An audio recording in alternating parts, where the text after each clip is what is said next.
Majitelia CEO z firiem robia niekedy takú zvláštnu vec a to, že síce majú marketingový tím, ale robia prácu zaňho. Toto sú 4 chyby, ktorým keď sa vyhnete, zbavíte sa zbytočnej práce a zároveň výrazne uľahčíte život svojmu marketingovému tímu. Prvá chyba je mikromanagement marketingových detailov. Zažil som situácie, keď CEO riešil detaily príspevkov firmy, napriek tomu, že mal marketingový tím. Riešili sa farby, odtiene, logo, slovíčka, nekonečné debaty. To je úplná strata času pre neho. Ak to neviete alebo nechcete zveriť tým ľuďom, tak buď vymente zodpovedných za úlohu, alebo tú úlohu zrušte.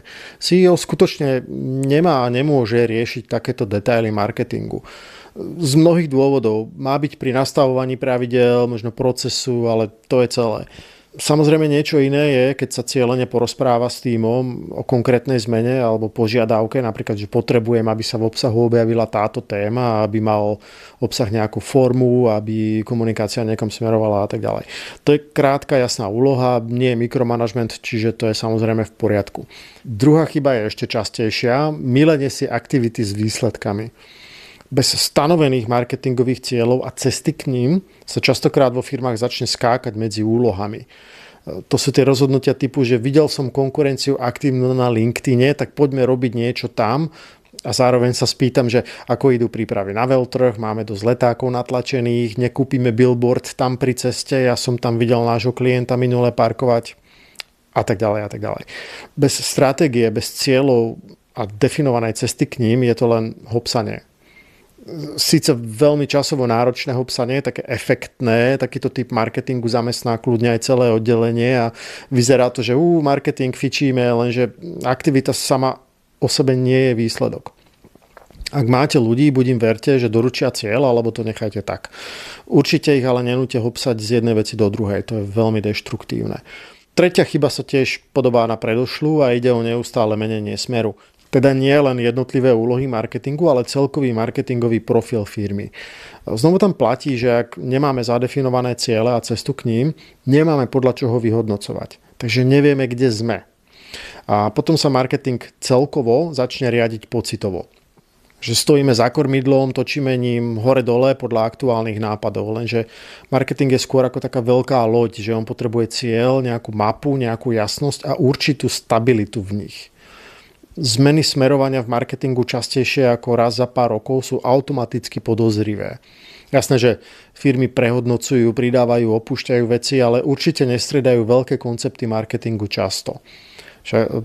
Predstavte si, že by nejaká banka alebo mobilný operátor behom roka zrušili všetku reklamu v televízii a mali by iba, podobový predaj a call centra a billboardy. A potom na konci toho istého roka by to zmenili zase všetko iba na online. No asi nie. Preto takéto správanie zvyčajne odhaluje neexistenciu základnej stratégie firmy a to je tá urgencia. Ono si to nepýta ďalšiu zmenu, ale stabilné základy. Ak totiž točíme kormidlom na lodi zľava doprava príliš rýchlo, tak tá loď zostane stáť. A ešte jeden bonusový bod, marketing podľa osobného vkusu. Inými slovami, to, čo sa páči mne, rovná sa dobrý marketing.